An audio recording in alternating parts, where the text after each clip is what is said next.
everyone. It's your girl Trinice from American Idol, and I am encouraging you to tune into the Michael Finkley Show on Roku TV and YouTube.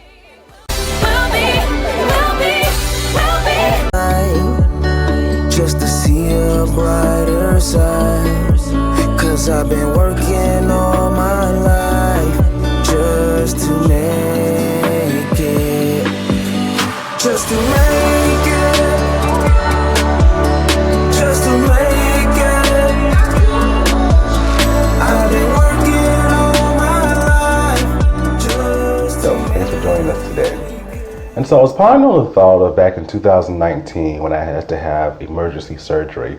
Doctors didn't know anything that was wrong with me. They did all these type of tests.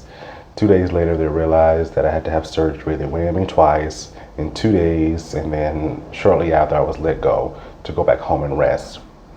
And during that time period, at the end of 2019, I began to feel this feeling that I've never felt before. I just wanted to be by myself. I didn't want any type of interaction. And it got worse. I quit my job. I moved away because I felt that I needed a new beginning. That was the downroll spot of me being depressed. I never felt that way before, but I finally had to put a name to it because it was a place that I've never been and a place that I would never want to be again. And so as time went on, I began to rebuild myself to the person you see before you. I wanted to give up at one point. I really did. But something on the inside of me, that unction, that drive, that dedication, that determination would not allow me to do so. The voice of God told me, literally as clear as day, don't stop. Don't stop moving. Don't stop moving. I don't care if you have to crawl, you're still moving. And so as I began to ponder on those words that God has spoken to me, I began to just keep going, even when I didn't want to. I had to keep going. I had to keep pushing myself.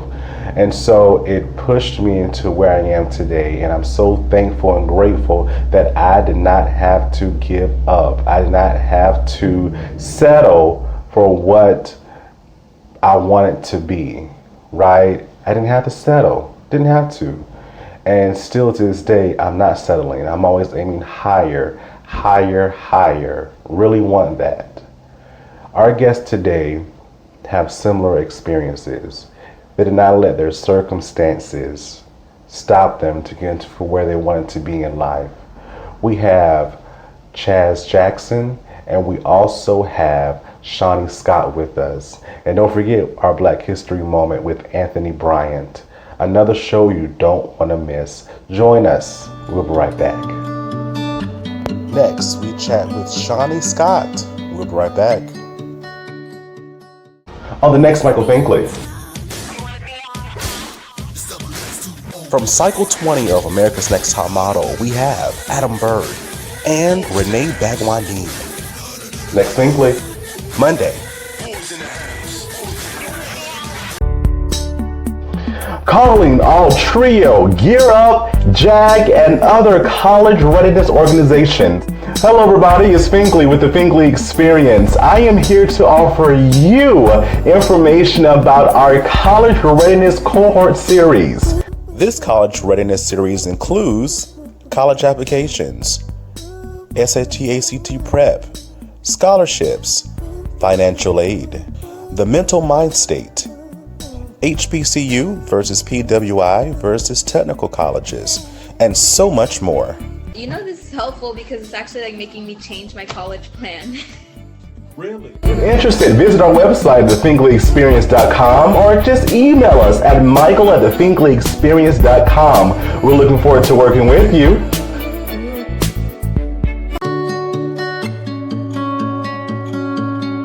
Welcome back to the Michael Finkley Show. Now, our next guest, she is an author, she's an actress, she is a radio personality herself. Ladies and gentlemen, it is Shani Scott. Shani!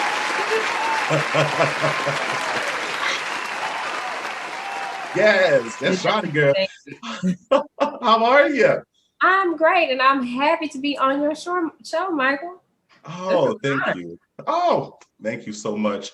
And your presence makes it that much more worthwhile today. We appreciate you. So, Shani, you have the golden voice. Do When I? did you? Yes, you. That's what the people keep telling me. You got the That's golden voice. what they said. That's what they be saying. That's what I heard in the street. They be like, "Oh, Shani." Yeah, I'm like, I knew it. Okay. They say you got the voice. But I'll when take did you? She'll take it. When did you find out that you had this voice? I know other people knew before you, but when did you find out? I didn't realize it till I was probably about 18 years in the game. Mm-hmm. 18 years into the business before it Really? clicked that, girl, this is you. This is your lane. This is your calling. Because I went to college and majored in radio, television, film. Though communications, my concentration was RTV Gotcha. and film. Okay, I did that because I thought I wanted to be an actress, and I thought that would get me there. I thought, okay, I'll go get this degree. I will be an anchor on the news, and then I'm gonna be this big actress like Angela Bassett. Okay, then I got to college, and I realized, oh no, this is not the way. And I ended up getting an intern and a job my freshman year. I was only 17 with KVSP radio, AM radio in Oklahoma City, Oklahoma. Mm-hmm. And I was a reporter for the Black Chronicle newspaper. And there it just started. And radio just continued to grow and grow and grow and grow. Right. And eventually I realized, I don't think I want to be an actress. Not like that in Hollywood. I like talking about them. Mm-hmm. And not in a negative way, but I like giving the information about them. Mm-hmm. And so I was about 18 years into radio when I realized, no, this is your lane. This is it. This is a sweet spot. This is where you need to stay.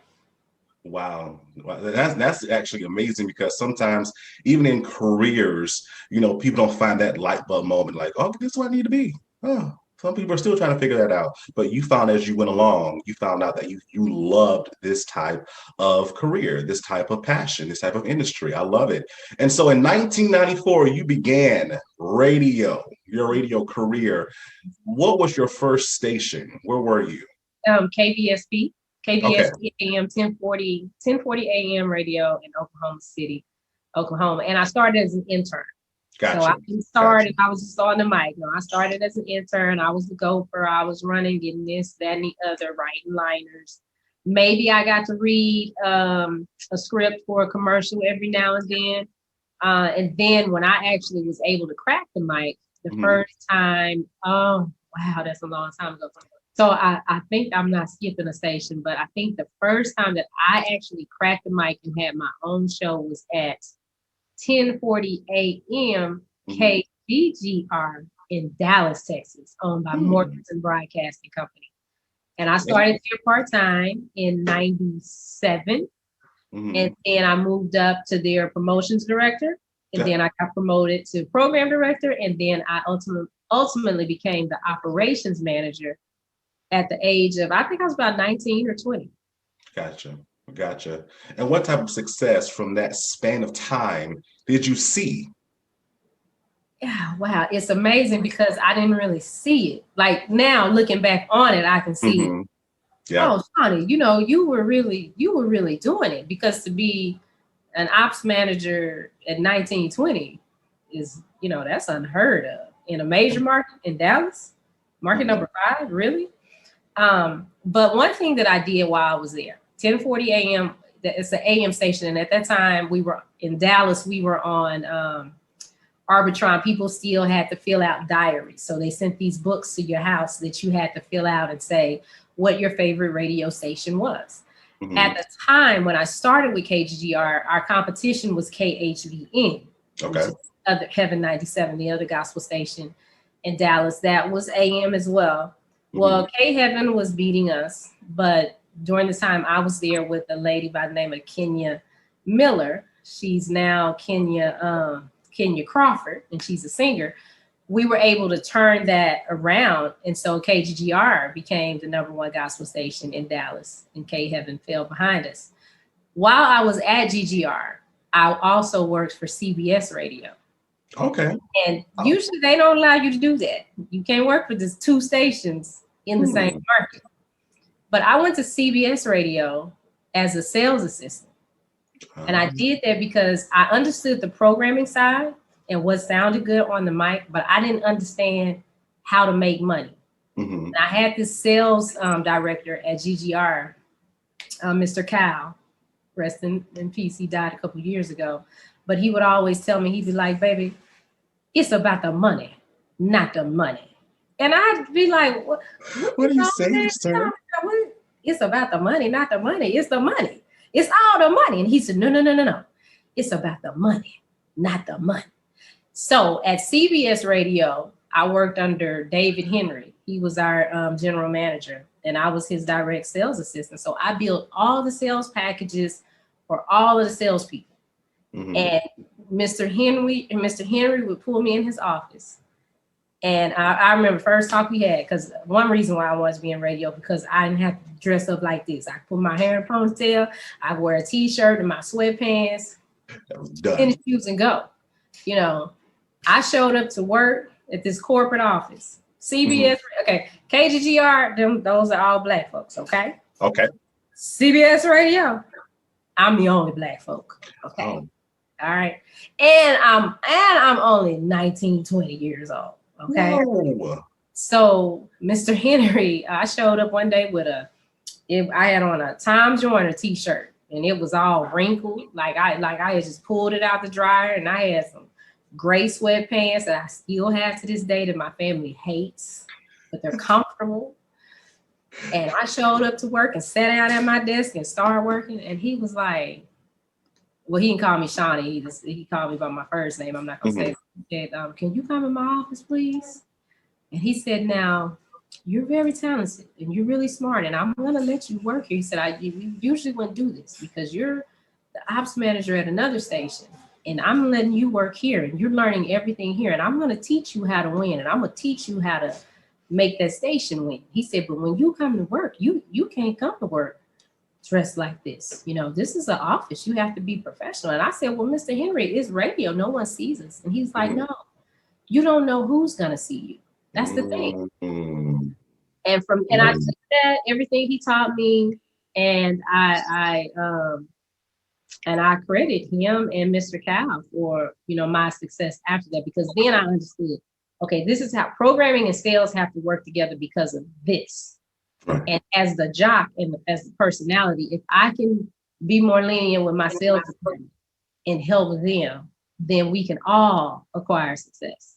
So I can get to not that regular paycheck that I get, but the real money. Right. You know. Oh, wow. Amazing. Lessons learned, right? Lessons learned. And I feel that taught you how to be that competitive person that I've heard so many people say that within this industry that's needed. Everyone wants to be number one, or some people call it a Shani level.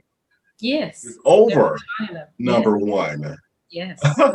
And so how would you describe your work ethic within this time frame and even to present day? My work ethic was completely, absolutely crazy. And it's still crazy. If you are someone that wants to have a family and you want to have children and you want to have a social life, my work ethic is not what you want, because it's not going to get you any of that. And you probably will not be successful in those areas. Okay. Because work, everything was always work. If me and my girlfriends went out, that night turned into work for me. I made a deal with somebody somewhere about work. Not me personally, and I find myself still doing that now, and I try not to since I've had kids. Well, you know, they're 12 and 10 now, and I'm starting to slow down. But if you talk to my kids, they don't turn it into money. They are going to turn the conversation. The children. Yeah. So I grew up being told that I could do anything. Yeah. And the thing about it, my mom had a really big, she's the most influential person in my life. If anybody was going to influence me, it was my mom. And whatever my mama told, if my mama told me that the sky was purple, the sky was purple. And she always told me, you can do whatever you want. You can be whoever you want. Whatever you want to accomplish, you can do it. So when someone tells me no, it's like, what? No, I don't understand. No. Which could be a good thing, you know, or it can be a bad thing. So you have to find balance. And that's what I've learned over the years is the balance, because you don't want to just work yourself and everything is work, because then you realize, oh, you know what, this company that I work for, that I'm working so hard to be number one for, I'm trying to make them number one. I want to remain number one. If I drop dead today, they're going to keep right on going. That's it. That's it. And so at times in life, I feel that too, even though we know this present day, but as we go through the experience of life, right, the flow of life, we have to learn those things sometimes the hard way. So I must ask you this question. Are you living because you're dying, or were you dying because you were living? Well, back in 2000, go ahead. Yeah, well, now I'm living because I'm dying. But all of this time before, I was dying because I was living. Dying. Gotcha. And with men, most of the time, hypertension is the problem in men. But I think they need to do another study on that in women. Because I feel like if the stroke wouldn't have happened, if the heart attack wouldn't have happened, if breast cancer wouldn't have happened, you know, those are things that made me stop and pause and say, okay, wait, you know, Shani, what you doing? You know, what are you doing? We kind of got to get this together, because I don't have high blood pressure. I don't have diabetes. I don't have any ailments. I work out, you know, we eat healthy. So there's no issue for all of this to happen other than just, you know, a little knock on the door like, hey, slow it down. So now start enjoying life. And that's what I would say, that if I could go back and change anything, I would have enjoyed life more instead of being so focused on work. Now I'm enjoying life. I still work a lot, but not as much. Gotcha. And what is your definition of enjoying life? What does that look like for Shani? Enjoying life is, number one, not worrying about what anybody else has to say. Now, that doesn't mean just because you're not worried about what they say that, you know, you're not just out here all willy-nilly. Man, you still, you know, need to keep it together and have some decorum about yourself. Right. But when I make a decision, it's my decision and I own it. And I don't have a problem, you know, giving a reason why I've done whatever it was that I was going to do. I definitely take time to spend with my daughters. Right. You know, my daughters are they're number one. They're number one. Family time is the best time. And that's what this winter storm has brought us to again. We got to spend some extra time together. And I'm not ashamed of my daughters. I don't try to hide them, or, you know, if there's an event that I have to be at, guess what? I tell them in the writer, my daughters have to come too. You need something, because I have to look at them. If my mama can't keep them, while I'm coming to do whatever I'm doing for you, they have to be right there with me. I don't care what kind of event it is. I have to see my kids. Gotcha. I love that. I love that. They are number one. They're number one. And I love that aspect of you saying that. And so back in 2010, you had the stroke, right? Back in 2014, you had the heart attack. 2016 was breast cancer, but you overcame in December of 2017. So in all of this illness, all of that then went through your body, what did that support system look like for you as you were going through your trial, your night? Well, with the stroke, it was my mom at the time, my cousin, and at the time I was married. Because I had the stroke after I had the baby girl. I had her on the April 27th, May 2nd, I believe it was, is when I went into the hospital with the stroke. So she was on like 5 days old, something like that. So that was my support system for that. And then with everything else, my mom was always there, my cousin, my best friends, you know, Tamara and Dewayla, were always there. And the biggest thing they wanted me to do was slow down. Okay, but see, I had a stroke, and when I awoke from my coma that I was in after 2 weeks, the first thing I said in ICU was, I can't, because I remember my cousin was standing on this side of me. She was on this side of the bed, and I think my mom was there. I can't remember, but I know my cousin was there. And I said, I can't believe y'all let me lay up here smelling like this. This is awful. And so the nurse came in because I was complaining. I wanted to take a bath. And for about 2 days, we went back and forth. I was like, listen, don't bring me no pot with water in it. I want a bath. I couldn't walk. I didn't know. And so they, when they finally got me up, and because I was just adamant about it. So they finally got me out of the bed and set me up. And when I went to stand, that's when I found out, oh, this is the problem. I said, but y'all gonna have to put a chair or something in that shower, because I ain't getting back in the bed, change them sheets. You do. Look, because after you lay there like that, all of the toxins in your body start coming, through your whatnot. So that was that. With breast cancer, my kids were very supportive. My kids and my mom, my cousins. Mm-hmm. So I can't say that I didn't have a team. I mean, I had a team every step of the way. I always have people that are supporting me, rooting for me, cheering me on to come through. I don't fall into that, oh, woe is me. I can't walk. I can't breathe. I can't talk, because we had to learn all of these skills again. You're gonna have to cut my breast off. And with cancer, I'll say this, each survivor goes through that in their way. So I just respect how whoever goes through that, how they go through it. For me, I was fighting the cancer. I was like, oh, you coming to fight me? Oh, I'm gonna fight you. Because I have 2 kids that I want to be with, and you got 1 year to stay in this body, and that's it. Wow, determination, because you saw it in the bigger picture.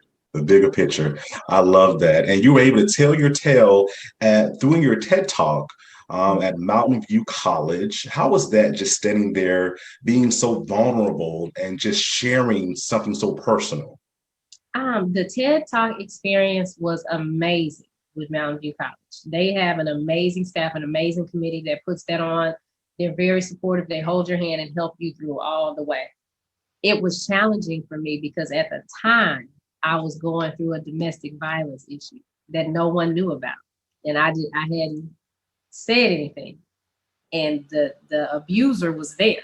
He was there. So it was interesting, but I got through it. And I said, the next time I'm gonna do a TED Talk on domestic violence. But that was when I did the TED Talk, I was like, oh girl, we done made it. We made it. Call Oprah. Tell them to roll out the red carpet. Come on through. Come on.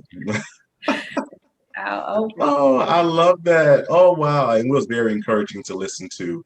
Very inspiring as well. It's something that I myself want to do myself. So just seeing others kind of pursue it and what they're doing and talking that element, it's just so fantastic to see.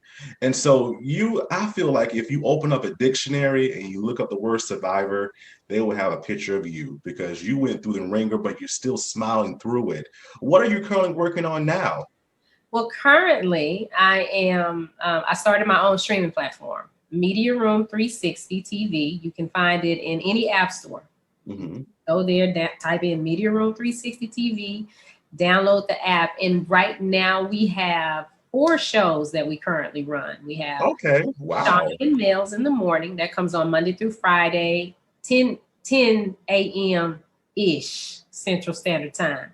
This is the blackest morning show in the whole wide world, because sometimes we start at 10. It might be 10:10, it might be 10:15, but 10-ish somewhere. I saw that. It was like ish. I'm like, so that means they don't start on time. Yeah, sometimes we don't. Sometimes there's some issues there. But the biggest thing is my I hate to say co-host, because he's not my co-host. We both host the show. Right. He is a program director. He's actually programming a station that I programmed. Wow. Yeah, and he's like a little brother. I've kind of mentored him through part of his career, not his whole career, because he Gotcha. started on, but I'm always there encouraging him, like, yeah. Because when he got the call for the show, he called me, for that position, he called me, he was like, well, how do you feel about me taking it? Boy, you better take it, because that ain't my job, that's your job now. Right. I ain't trying to go back. And even if I was, you go get that. Right. I'm gonna tell you everything on the backside. So that comes on in the morning. Then we have Antoine out of North Carolina. She does Recipe for Conversation every Thursday at 11 a.m. Mm-hmm. Every Monday through Friday, 8 p.m. Central Standard Time, we have Big Bink's Break Room podcast. And then every Friday, a show that is really just blowing up, we have Muck and Killer Talking Black. This is a show that is about Black people talking to Black people about being Black. Yes. And I gotta watch that one. Yes, and their topics are based off of a gentleman by the name of Neely. I hope I'm saying his name right. Neely Fuller Jr., I believe is his last name. Okay. Fuller Jr., and he focuses on 9 characteristics that we as Black people should be concerned with. Amazing. Yes. Amazing. So yeah, and then we have churches that broadcast with us. So they run their Sunday services and Wednesday and Thursday services with us. I love it. Growth.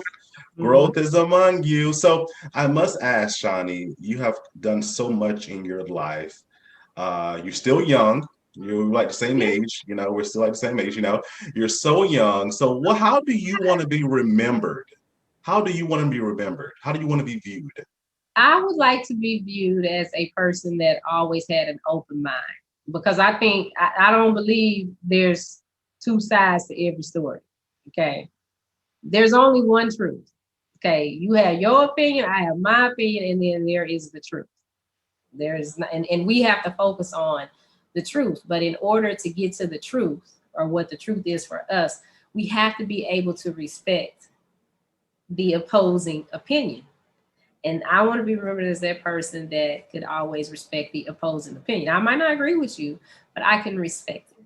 And then I also believe that we should be more focused on, growing, and not necessarily the success, the fame, the money right away. We can get to that, but we got to build a foundation. I'm the person that wants to, I want to help build a foundation. I'm not the whole foundation. I need other people to come on with me so we can build this foundation, get it solid, and then everybody, reaping the benefit of that. That's definitely, I love that. Amazing. How can they find you on social media? Oh, wow. Listen, y'all can find me everywhere on social media. On Facebook, I am Shani Scott. On Instagram, you can find me as Shani Scott on Air. What other than that? TikTok, you can find me as Shani Scott. Yes, I'm TikToking. Listen, I have videos that have 13,000 views, so go check them out.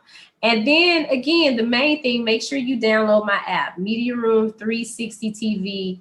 Just go in your app store, type that in, and on all social media platforms, we are Media Room 360. That's all of them: Facebook, Snapchat, Instagram, LinkedIn, TikTok. Did I forget any? Oh, Twitch, Media Room 360. Yes, come on, Twitch. YouTube. I love it. YouTube. I got it. And all your information is in the description below. Shani Scott, everyone. Survivor, speaker, author, radio personality. She is all of that and more. Shani Scott, thank you for being with us today. You are welcome. And if you are watching, make sure you hit that subscribe button below, and make sure you subscribe to Michael's show. Make sure you subscribe. Don't just watch and run. It's not a watch and dash. That's it. That's it. We appreciate you. We'll be right back. Coming up, we have Chaz Jackson. We'll be right back. What's up, y'all? I'm Leon Frierson, former cast member from Nickelodeon's All That, and co-host of the Prime Nostalgia Podcast. And I'm here to ask you to join me in watching the Michael Finkley Show weekly on YouTube. Now, I've been on the show, so I definitely know it's a platform where you'll be educated, informed, and inspired. Now, don't forget to subscribe, and I'll see you on YouTube. my posse and my crib.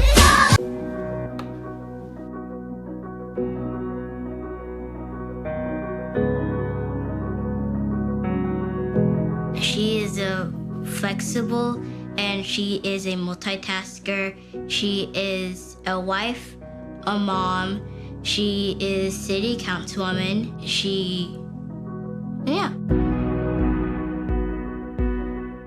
When I was growing up, Mom worked outside the house, and so my dad was an entrepreneur. I saw him leaving early in the morning or late at nights to go meet with clients, and he was always one who told me, if you show up on time, you're late. I just admire how she's able to not only juggle the demands of her jobs, but keep her family really first. The outstanding thing about the Isaac family is their noble contributions to improving the quality of life for our Colombians and people all over this state. I, Tamika Isaac, do solemnly swear. discharge the duties thereof, so help me God. So help me God. Congratulations and best I first ran because I saw a need, I saw a void that needed to be filled, a voice that wasn't there. And over the last several years, I feel like I've been able to be that voice. So often as women in whatever spaces that we're in, we are often discounted because we're a mom or we're a wife or we have this career, and she's an everyday woman who shows women what excellence looks like. She has walked the walk of being a small business person, of being a parent, of sending her kids to school. Columbia is a great place, and we have done a lot in the last few years as far as law enforcement. But law enforcement can't do everything, nor should it do everything. We have to really expand upon the tools, technology, and community policing, investing in our communities so that law enforcement is a partner with our communities. Being a Columbia native, I've seen the way this city has grown. It's grown to the point that sometimes not everybody's been a part of that growth. I want to make sure that communities, specifically communities of color, make sure that they are part of Columbia's present and its future. I want to have a climate plan for this city that not only helps us be sustainable, but also helps provide opportunities for folks in the workforce. There are so many opportunities to take advantage of technology, green energy. I want to be the advocate for growing our city and being on the forefront, not just looking at what other cities are doing and following them, but being the leader. If you don't have the right leadership, you're going to miss a lot of opportunities. I think having a woman as mayor of the city of Columbia is long overdue.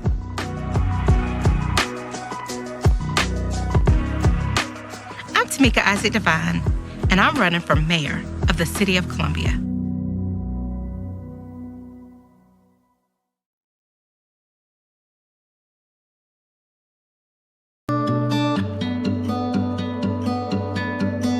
Hello, everybody. Welcome back to the Michael Finkley Show. Our next guest, he is an author. He's a speaker. He's host of Gift in a Gift podcast. It is Chaz Jackson. Chaz, how are you? I'm on the Michael Finkley Show. Look at that. Hey, this has been the highlight of my day, Michael, and thank you so much for allowing me to be on this amazing show. Whoever's viewing this right now, go ahead, like, subscribe, comment. I'm going to go ahead and just go out on a limb. This is an amazing individual, and I'm excited to see how God's using you with this platform. So, yeah, I'm excited to be here. Oh, thank you, son. And that really, from the depths of my heart, it means a lot coming from you. Knowing you as an individual and your faith and what you stand for and how determined you are and dedicated to what you do, that really means a lot. So I appreciate it, bro. I really do appreciate those words. My pleasure. Yes, sir. Yes, sir. So growing up in North Carolina, right, in the 80s, right, in a low-income area, how was that time for you? That is a great question. And for me, growing up, Forest City, North Carolina, most of the time when I tell people the town that I grew up in, they were like, where is that at? So to give you a picture, whoever's listening, I get that all the time. Heard of Charlotte, if you heard of Charlotte, we're like right in between Charlotte and Asheville, North Carolina. But to answer your question, Michael, growing up in that low income environment, that unstable environment, it played a huge impact on my childhood, as many of us have our stories. And for me, whenever I work with young people or adults in general, I always say this. I say, your life is the story that you tell yourself. Yeah. And when I think about me growing up in Far City, being in an unstable environment where, I grew up as early as the age of 5, and thinking of my daughter Zuri, because she's 5 right now. So I'm picturing her face, me being that age, seeing drugs and alcohol, playing a huge structure of my environment, as well as, domestic violence, sexual violence, to be honest with you.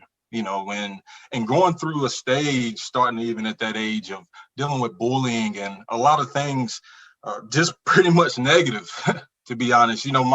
My family, they did the best they knew how to get me to where I am today, or to get me through my childhood. But I personally feel that throughout my upbringing, it created some poor social skills for me, looking back with what I know now. And it also, created some times where I truly did not know how to find my true identity. That made sense. I was linking the things outside of myself to truly discover who Chaz Jackson was, because it wasn't something, those techniques that we preach as far as personal development, it wasn't taught to me at an early age. So, a lot of, that poor social skills, low self-esteem, low self-worth was created as early as the age of 5, and me carrying those things throughout my teenage years and all the way up into my adulthood, to where I truly started to figure out, growing up in that environment, it creates traumas and dramas, as we all know. And there were some wounds that was created, Michael, to be honest with you, that was never truly dealt with. So as I was growing through all the way up into my adulthood, I truly did not learn good tips and techniques, solutions to fix those wounds, until I got into my 20s, 25 to be exact. And that's when my life began to transform. That is amazing. And I'm so glad you brought that up as well, Chaz, because a lot of things we go through in life, right? The bullying, as you said, the low self-esteem, the low confidence, and you mentioning, I'm reading something about you as well, that substance abuse played a part in that as well for yourself. And so if we don't deal with it as a child, or someone assisting with us as a child, we bring those things into our adulthood, right? And so we deal with it on that level. So we have a problem with how we look, how we love, how people perceive us. And it's just an entire mess. But it kind of turned around for you, as you said, at 25 years old. What was that turning point? What did that look like for you? So it was actually an event that happened to me. So for the viewers, imagine waking up to a car horn behind the wheel of a car. I passed out. By the grace of God, I was able to turn the wheel to the right, and I crashed into a wooden gate. I'm glad, that was a potential moment where my life could have dramatically even changed even more, because I was in a position to kill myself or kill that individual that was driving. But by the grace of God, I was able to crash into that gate. But the law was called. I was arrested on site, and I was put in that situation, Michael, because I was driving under the influence. I had been drinking. And that was something, even going back to whenever I was discussing some of those wounds that was not truly dealt with in my childhood. I grew up in a culture and an environment where, when you have those wounds, when there are not feelings, outside of, feelings such as anger, frustration, fear, that was something that a male should not express. At least that was taught to me at an early age. So some of those wounds, those traumas and dramas, and being even more authentic, just seeing my mother struggle with drugs and alcohol and being put in situations of being abused by other men, things like that, and we all have our stories, right? But again, my wounds, they wasn't dealt with. So I latched on, like I was sharing earlier, to other things to lubricate those wounds, if you will, thinking about putting that Band-Aid on there, like alcohol. I started smoking at an early age. I started practicing sexual activity at an early age. To be honest with you, one of my greatest achievements that I feel, and one of the things that I'm so passionate about, is the sport of football. And God blessed me with the opportunity to be a 3-sport athlete. I did basketball, football, and track. I was able to go and play at the collegiate level in football. But to be honest with you, Michael, that was actually a Band-Aid that I used for a wound. That was something that I latched on to, to not think about what was really going on in Chaz Jackson. I'm talking about some internal stuff. But the only thing that I discovered with all those things that I mentioned is it was only a temporary Band-Aid, if that made sense. It was like situation would rip that Band-Aid off and that wound would still be there. That emptiness was still going on in Chaz Jackson. So going back to that car accident, that was one of the reasons, amongst other things. We could talk for hours about, different stories. I actually go in a little bit more in depth on my childhood. My book, Live, Learn, and Lead Powerfully. It's a teen leadership guide. But to kind of paint a picture, again, that car accident, I got arrested. Fast forwarding to a week and a half after that accident, it was back in May of 2012 that accident occurred. But my wife, now, she was my fiance at the time. I call her the MVP in my life, Michael, because she said this quote that transitioned my way of thinking in a way. Or in other words, she watered the seed that was already inside of me with what she shared. And we was outside of my lawyer's office, and I was at a broken state, to be honest with you. I had lost my job due to drinking. I lost my car. I lost my, license. I was on eggshells with my wife. Her name's Amy now, but she was my fiance, like I mentioned earlier. And I was at a broken state. Yeah. And she actually shared something that the lawyer had told her when I stepped out of the presence. He told her you need to leave this guy, because he's the road that he's going down, he's going to be in and out of jail for the rest of his life. And she shared that with me outside of this office. Mm-hmm. And I asked her, I was like, why don't you just leave me? I mean, look at the picture that's being painted. Look at the story that I'm projecting to you. Look at how I've been treating you. I haven't been treating her like, someone that truly loves someone should be treated.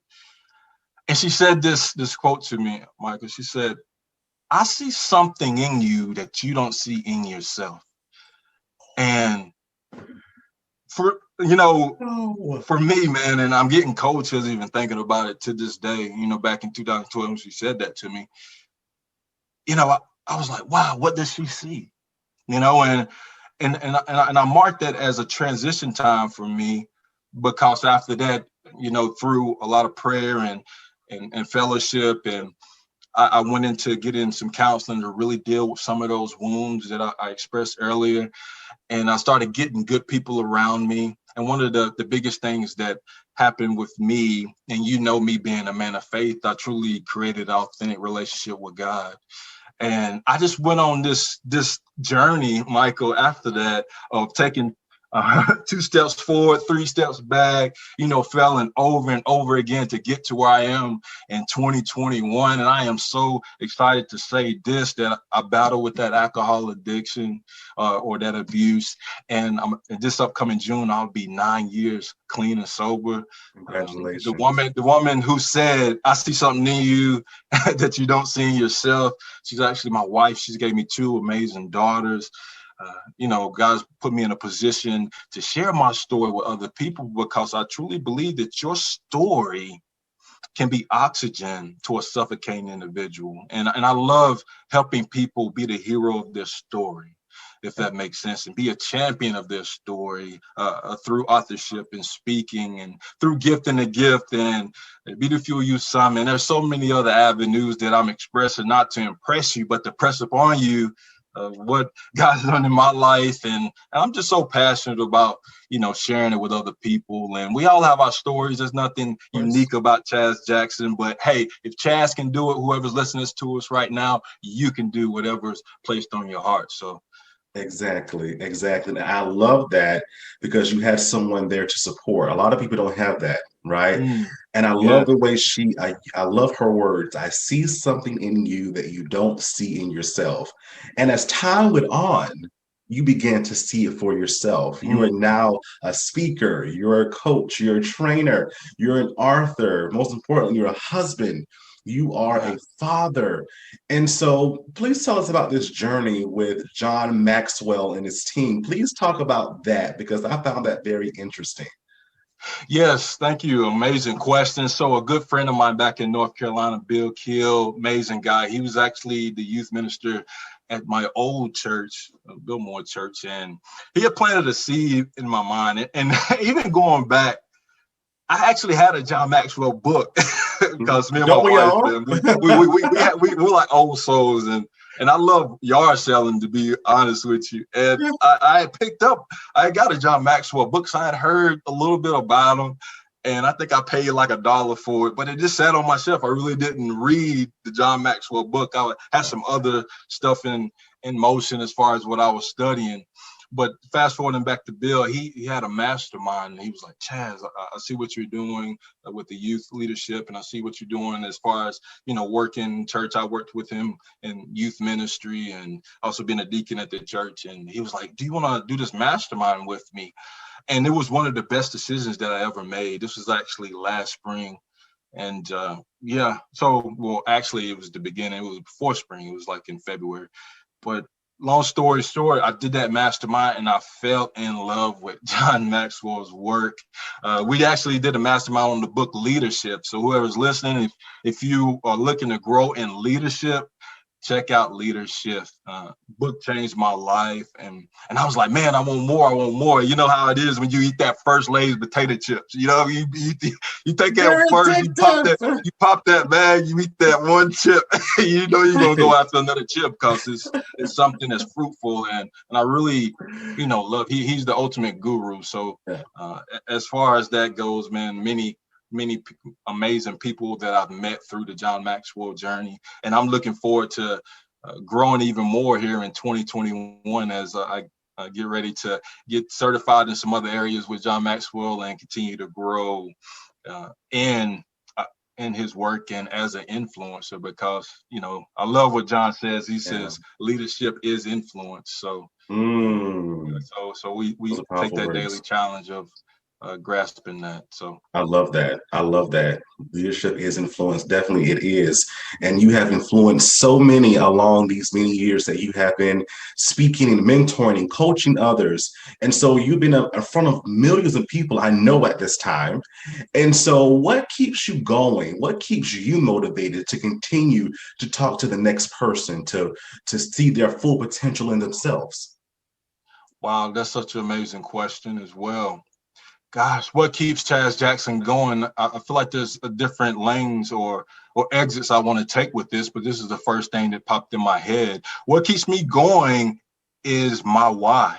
So is for me, when I wake up in the morning, Michael, I think about what are you going to do, Chaz Jackson, for your great grandchildren?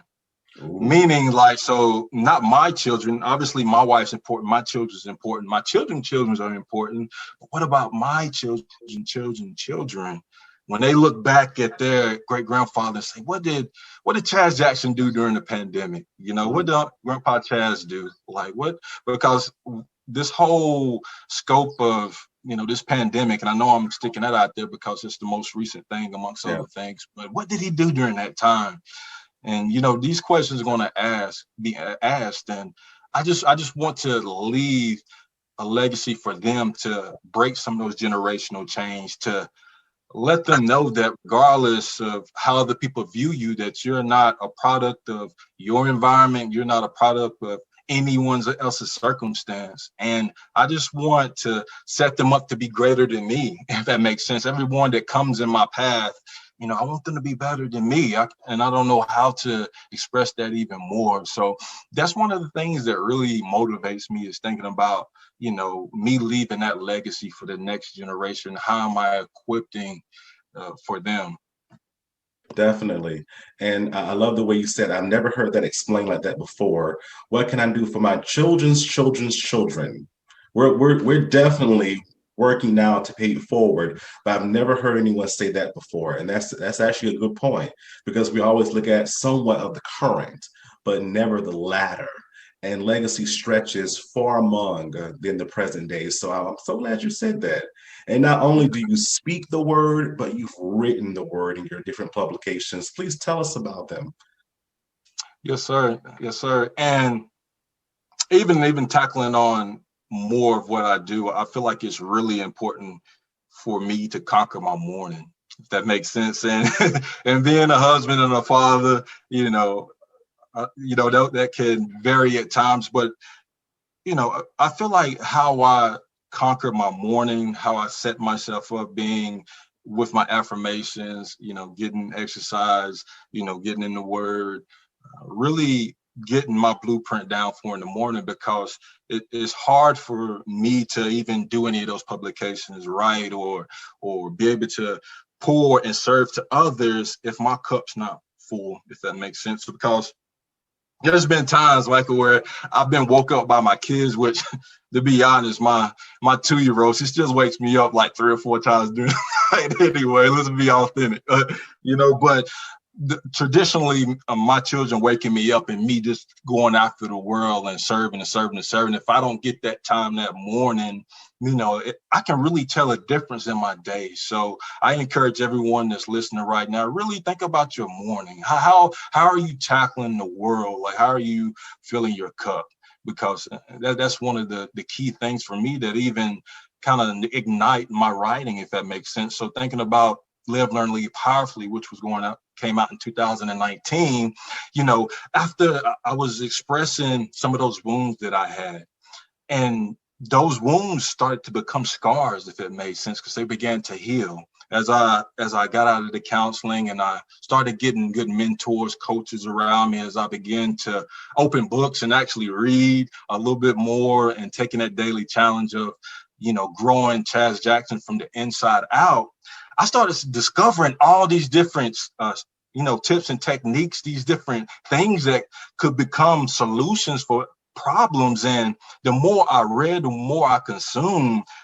There was just something, and I know it was God. He was like, "Man, we got to do something with this. You got to share this stuff. Like, I'm not just giving you these gems to just hang on to yourself." So, so I was like, okay. So I met Dr. Adair White. She has a publishing firm out of Georgia, amazing woman, and she actually coached me through writing my first book, Live, Learn, Lead Powerfully, a teen leadership guide. I tell everybody that book is strategically designed to align anyone's mind towards greatness. I truly believe that.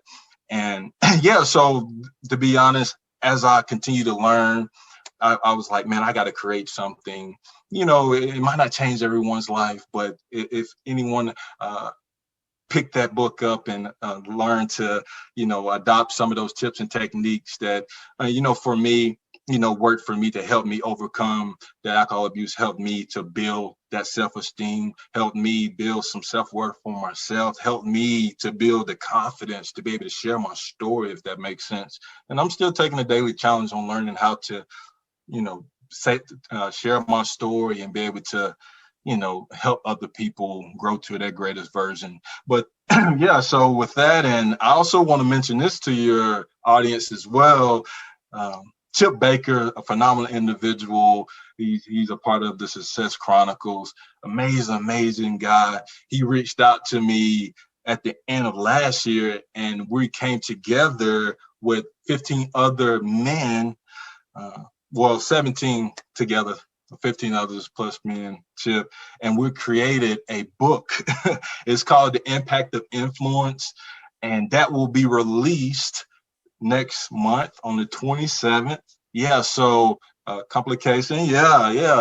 And so we all came in and write a chapter sharing our story and how we have been in a position to influence others and create other influencers, if that makes sense. So super excited about that. And lastly, since we own the whole book run and the writing, guys actually led me to actually publish a book in my cousin's name. So I actually lost my cousin to a car accident last October. And after, serving 12 years in prison, he really wanted to get out and make a change with his life. And he had reached out to me and said, "Hey, Chaz, I want to write a book. I seen you wrote a book and I want to write a book." But again, he lost his life, but I want to continue his legacy on publishing that book in his name. His mother actually found his manuscripts that he had and or his writings. And, I'm in pursuit of having that book released. So it's called Through the Eyes of Calvin Watkins, and that's going to be targeted towards youth leadership as well. So yeah, I know that's a lot of meat for each and all you guys, but definitely the writing is going to continue for 2021, and I'm excited about doing the Impact of Influence that will be released next month, and also Through the Eyes of Calvin Watkins coming out in September of this year. So September 19th, that's actually going to be on his birthday. So you guys be looking out for that. That's amazing. That is just amazing. Not only are you continuing your legacy for the lives of others, which is very humane. Thank you. Thank you for that. We appreciate you for that. How can they find you on social media? And then also, how can they get these awesome publications that you have? Yeah, so I'm on all social media. You can find me at Chaz Jackson Speaks. Official website is chazjacksonspeaks.org. Links are in those descriptions on all those social media platforms. You can find Live, Learn, Lead Powerfully on Amazon, all the other platforms. We have pre-orders available for the Impact of Influence right now. So you can go to chazjacksonspeaks.org, place your pre-order, or you can go to any one of my social media links, and I have links on social media for you guys to check out that whole book as well. And as well as all the others, check out Gift and the Gift. You guys specifically go and check out episode 29, This Giant of a Man, Michael Finkley. He brought some amazing gems and jewels. So definitely go check that episode out. I'm so excited to have him on that show and inspire the audience. And also be on the lookout for Be the Fuel Youth Summit. So this will be the second year for that summit, where a group of speakers where we talk about personal development, we talk about financial literacy, we talk about fitness and health. So just an amazing platform. It's a virtual platform. It will be coming out in April of 20, but last year's summit is still up and running. So go and get that, Jules. So you can check that out at bethefuelyouthsummit.com. So check that out. Amazing gems and value for young people, teachers, coaches, parents, youth advocates. Each and every one of you can find some value out of that summit. So and the new one will be coming in this upcoming April. So so definitely. And also, Chaz. Yeah. And lastly, man, you can always find me through this gentleman right here. So if you want to get in contact with them, I know how. And I tell you, his podcast is like no other. It is very pure. It's very authentic. He has some awesome information with awesome guests. I'm telling you, go listen to Gift in a Gift podcast. You will not be disappointed. I tell you, this brother right here has been through a lot, but yet he still rises. He is none other than Chaz Jackson. Thank you for being with us today. Thank you, sir. Yes, sir. I'm just not college material. I am tired of school. I'm just not sure what I want to do after graduation. Sound familiar? Welcome to the Prelo Educational Institute. Our focus is to help young people prepare for life after high school. It's never too early to start planting the seed for education, career, and life overall. The Prelo Educational Institute is made up of the following two products. The first product is the book titled I Ain't Going to College, A Guide for Life After High School. This is the first book of a series that introduces middle and high school students to a young man struggling to find his way and make the decision about whether attending college is the right choice for him or not. The book has questions inside, and a supplemental curriculum can also be purchased. The newest product from the Prelo Educational Institute is our online course titled Preparing for Life After High School. In this course, students will learn about decision-making, self-confidence, accountability, self-awareness, and many other topics that speak to social-emotional learning. young people will read a story about a young man who never gave up no matter what the circumstances were. The course is interactive and has questions, quizzes, and video. Do not wait until your child or student is a senior in high school to start planning. Enroll today. To enroll and learn more, please visit www.speakerauthormarlow.com. Looking for a mentoring program for your young male between the age of 6 and 18 in Columbia, South Carolina? Well, look no further. Big Homie, Little Homie Mentoring Program is the program for you. Under the leadership of Mr. Jamal Stroud, Big Homie Little Homie is a 501c3 nonprofit organization that caters and mentors at-risk youth that come from single-parent homes. The organization caters to young males between the ages of 6 and 18 within the greater Columbia area. The organization is devoted to shaping and molding their life into great men of society. Big Homie Little Homie organizes male gatherings, discussions, and even educational assistance devoted to guiding and leading them into a positive light. Making a positive attitude will help in transforming their life regardless of what is experienced in life. For more information on Big Homie Little Homie Mentoring Program, visit our social media outlets, Facebook, Instagram, and Twitter.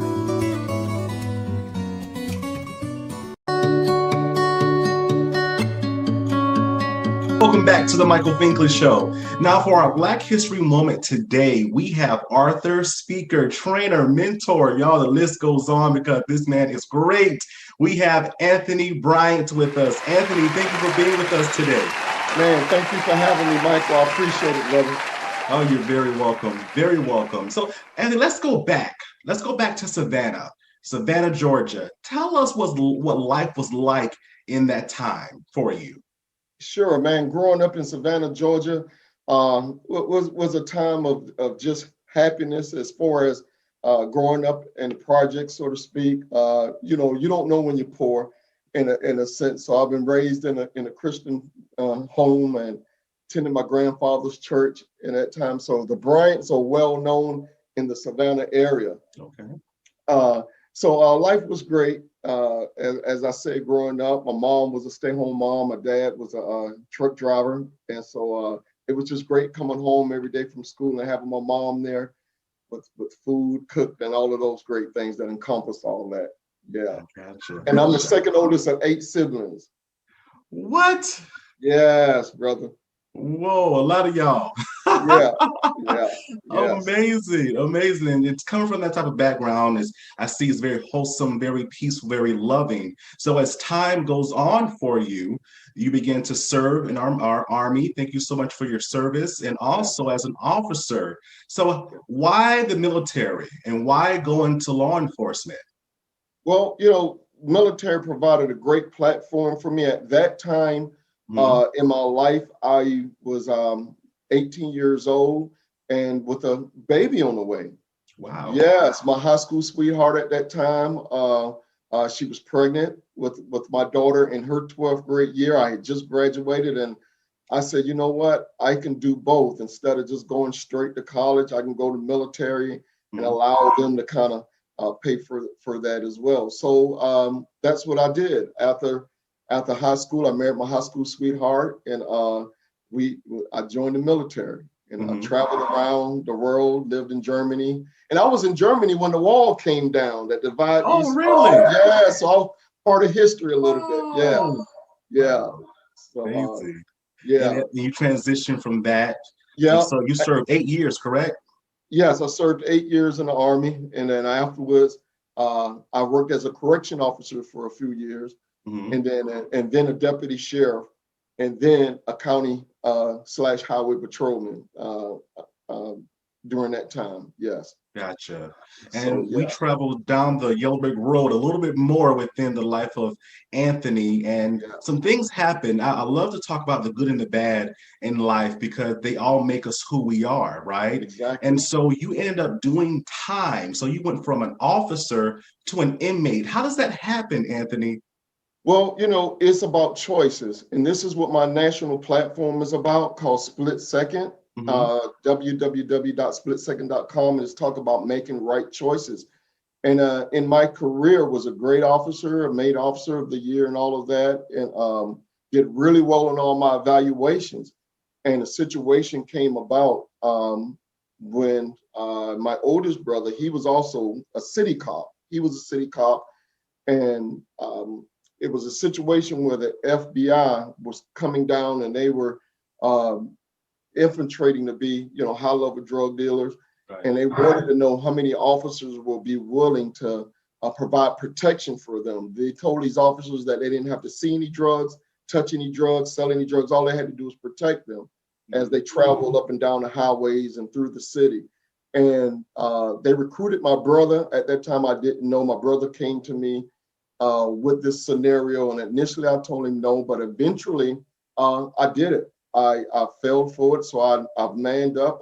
I've taken that, and I've allowed these individuals who I thought were high-level drug dealers. They were actually undercover FBI agents, seeing who would take the bait of officer. When they all went out, 11 officers got caught up in that sting operation.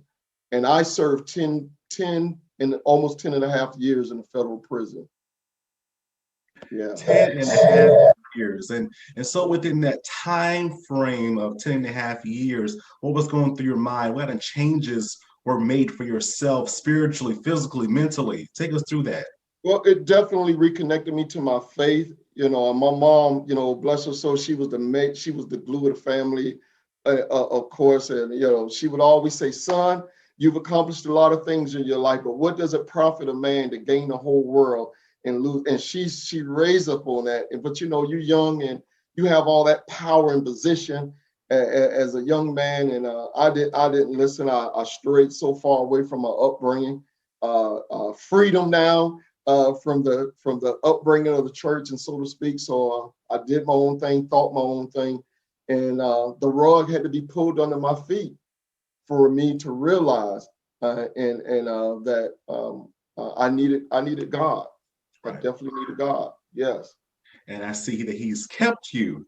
He has kept you these many years, and currently now to say so positively that you are the first African American to hold an executive level position in a 40-year-old company. Please tell us about this awesome opportunity. Yes, this is it. Well, when I got out of prison in 2008, I relocated to Columbia, South Carolina, and through there, God has just been excelling me, unbelievable, insurmountable odds. I mean, and when he said to me back in that prison cell when I was thinking about contemplating killing myself, that Ecclesiastes 7:8, better is the ending of a thing than the beginning.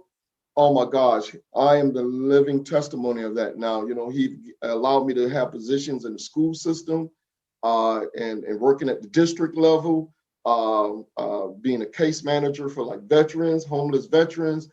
And this recent position is just unbelievable. I mean, you can see the joy in my face. But in 1979, it was a retired Air Force fighter pilot by the name of Joe Gramad. And he started Gramad Enterprises.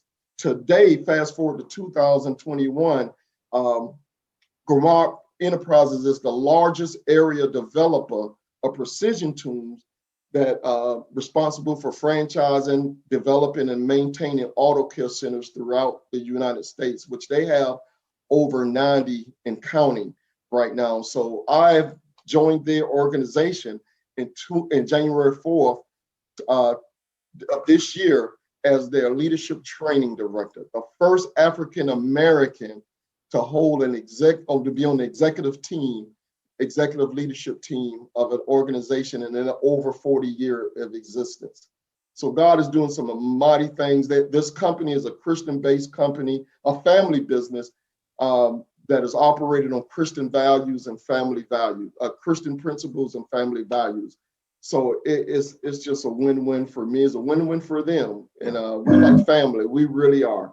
Yeah. Amazing. And congratulations, my brother. Congratulations. And I know that within this position, as you have done with your past positions, you're going to do well. You're definitely going to do well. And as you said before, too, not only are you making history, but you're leaving a legacy. You talk about your organization, but please talk about this awesome, awesome book, Both Sides of the Bar. Is birthed from, my childhood, goes into my childhood, and talks about my life as a law enforcement officer, all the accolades I received and so forth, but how one wrong choice can alter the course of your life. I've been last year, the 700 Club heard about my story, and they came and did a good little clip on me, interviewed me and everything, and I'll give you the link to that as well. Yeah, they did a reenactment of what happened to me and all of that, so it was really great, and it's actually in the hands of a movie producer as we speak, in hopes of a possible movie or documentary type deal. Wow. Yeah. So God has been amazing. I got you, man. I got you, Michael. Yeah. So this came birth from a lot of the good, the bad, and the ugly, and it also is a workbook. God has opened the door to where now, sometimes God will take what appears to be your misery and turn it into a ministry. I get to teach law enforcement officers ethics training workshops that I do through my organization. I'm a national speaker with youth, churches, colleges on, once again, making right choices and split-second decisions that can alter the course of your life. You can do everything so right and positive in your life, but it only takes one wrong choice to kill 1,000 attaboys. So we got to be careful. So my platform is dealing with that because I did everything right. I had the American dream, and one wrong choice, one wrong decision killed all those accolades that I had, and it didn't mean a difference. So yeah. Wow. But my joy is working with law enforcement as well. Amazing. Amazing. Oh, wow. Please tell us how we can learn more about your platform and also to how to purchase that awesome book. Yeah, it's on Amazon. The book is on Amazon. And I'm at www.split, that's SPLIT, the number 2, ND, as in second, .org. And that's my website. And for speaking engagements and all of that, I have a comment box on there. And you can reach out to me like that. All right, you heard it here, everybody. Truly, Anthony Bryant is a Black History moment. Anthony, thank you so much for being with us today and telling your stories, your experience, and of course, your knowledge. Thank you. Love you, brother. Keep doing what you're doing, man. Thank you. Yes, we'll hear from you, brother. Thank you. Yes.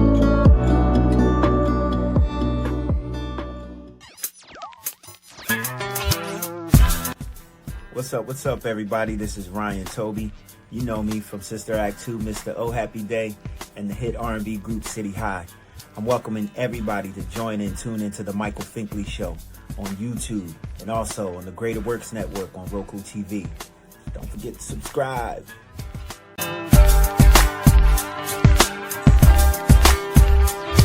On the next Michael Finkley American Idol edition, we have Trinice and Chip Days. Next Finkley. Wednesday.